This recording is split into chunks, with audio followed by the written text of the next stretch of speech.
Good morning guys! Good morning, good morning! Ayan, welcome ulit sa aking channel. So ngayon ay maghahaliday na naman tayo.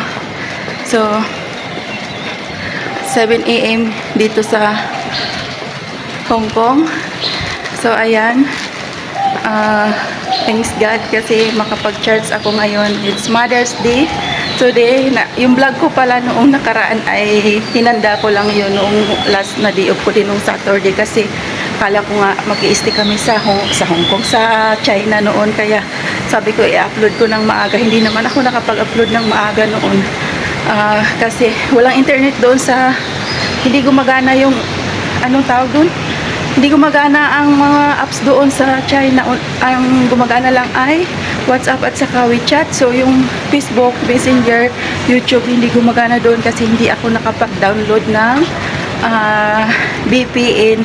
So ayan, wala akong connection doon. Malungkot ang buhay doon, pero nakakapag-vlog ako doon guys kasi malawak ang bahay.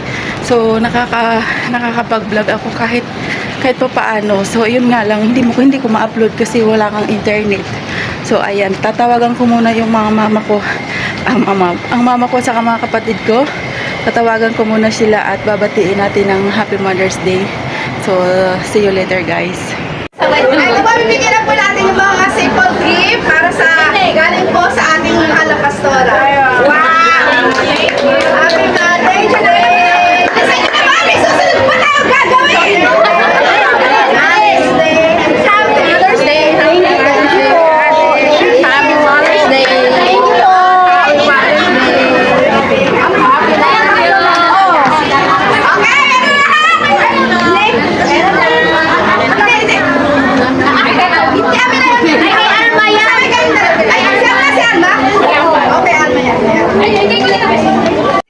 Every Sunday, since na nakasama natin siya na umaaten talaga dito, di ba ang nanay, maaga talaga siyang gumigising para sa mga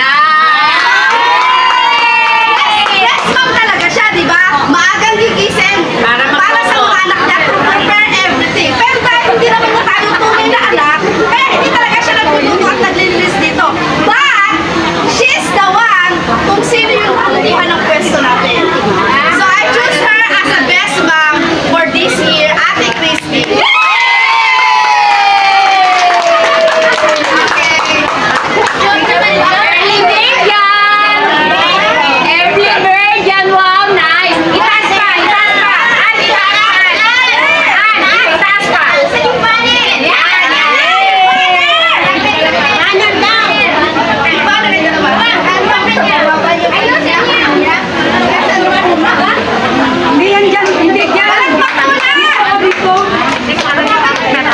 Para makita yung man. Sige, picture muna tayo.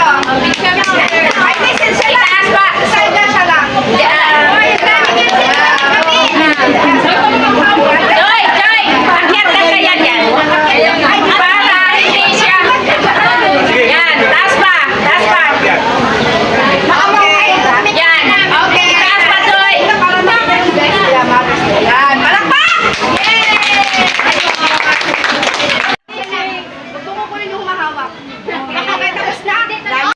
So ayun guys, ayan, tapos na ang aming church, tapos na rin yung celebration ng Mother's Day. Sinelebrate ng aming pastora, namigay ng mga gift. Ayan, nakakuha tayo ng gift at nakakuha na yung iba kong mga kaibigan na mga ka-churchmate ko na nakakuha ng gift na mga para sa kanila na kape at saka biscuits, pinamigay sa akin. So ayan, nakaipon ako ngayon ng aking hindi na ako bibili ng aking kape at saka biscuits kasi mayroon na akong ayuda, may paayuda ang aking mga ka-churchmate. So ayan, uwi na ako. Nauna na ako sa kanila at ako lang mag-isa. Ayaw ko nang may kasama kasi hindi ako nakakapag-concentrate at saka hindi rin ako nakakatipid pag may kasama kasi kung ano yung gusto niyang mayroon ako makakasama tapos gusto niyang kumain sa kung ano-anong kainin diyan. Ayaw ko nang ganun kasi tipid talaga ako ngayon guys.